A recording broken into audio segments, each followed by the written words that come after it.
really interesting to me, and this is kind of a lesson in business for all of you guys that run any kind of business. Your biggest overhead, other than the cost of goods, is going to be your employees. How many people do you have working for you, and how many people do you need working for you? And yes, more, you're going to be able to service your customers a little bit better, but at the same time, where is that money going to come from?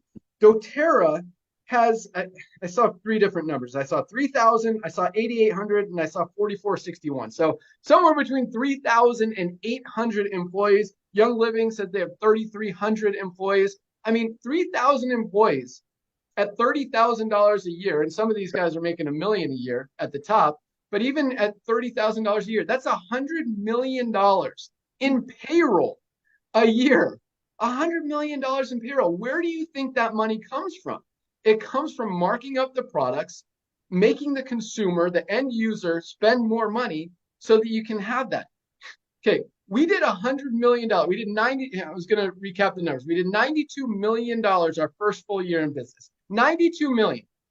We have 7 customer support people and I think 10 warehouse people packing your orders, and then a customer service manager and a warehouse man and a few 3 programming staff that we've got on payroll.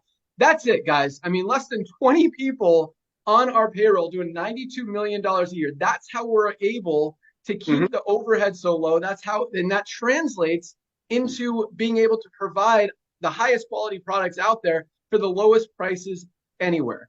And that's a very powerful thing for a couple reasons. But number one, because I do expect, I mean, it's no surprise, we are setting the new standard. We are setting an example. We're sending a message to the world that this is the way of the future. This is what people want. When we're putting in 1 million people in just over a year, and other companies struggle to even put in a couple thousand a month, obviously we're doing it the right way. And so it's people are going to realize that. It's surprising to me, actually, that more haven't realized it and adopted this model sooner, that they're still holding on to this old school overpriced, let's see how much money we can milk out of these customers before this thing fails model. But more people are going to recognize this is the way of the future. More companies are going to come out with a membership model and try to replicate what we're doing. And they should, because it's the right way, because it works. The positive thing, as far as what we're doing, is we have a huge head start, number one. But number two, when we're operating with 20 employees at almost $100 million in revenue, that's not something that a lot of companies and a lot of CEOs and a lot of owners and a lot of investors and a lot of people in any industry, in any market, in any company know how to run. And I'm not bragging.